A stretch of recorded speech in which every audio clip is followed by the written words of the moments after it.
U.S. President Barack Obama accused Russia of violating Ukraine's sovereignty and international law. And the United States says it will take action to isolate Russia if Moscow does not pull its troops back to Russian bases in the Crimean region of Ukraine. White House correspondent Luis Ramirez has more. Everybody ready? The crisis in Ukraine overshadowed President Obama's meeting in the Oval Office Monday with Israeli Prime Minister Benjamin Netanyahu. Mr. Obama said Russia is on the wrong side of history, and he indicated new sanctions are likely.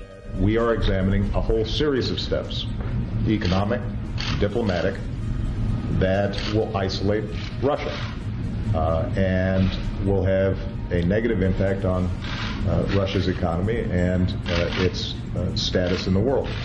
We've already suspended preparations for the G8 summit.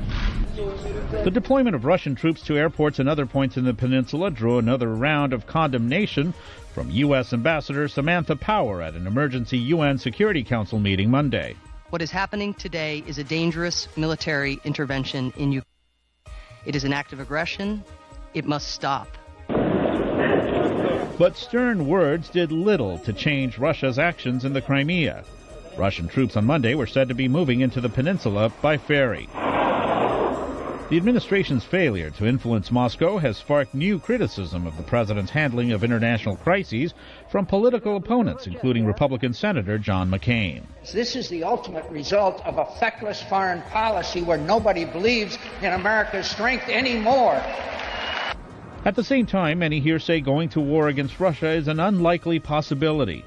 Ian Brzezinski is a former Assistant Deputy Secretary of Defense. Putin is looking for tangible actions. He has decided the West doesn't have the willpower necessary to really step up militarily. And I bet you he's made a calculation that based on his experience in Georgia, he'll be able to ride out the economic and diplomatic sanctions, as was in fact was the case he did after he invaded Georgia in 2008. Washington's efforts to defuse the crisis continue. Secretary of State John Kerry now heads to Ukraine in an effort to mediate a peaceful end to the turmoil.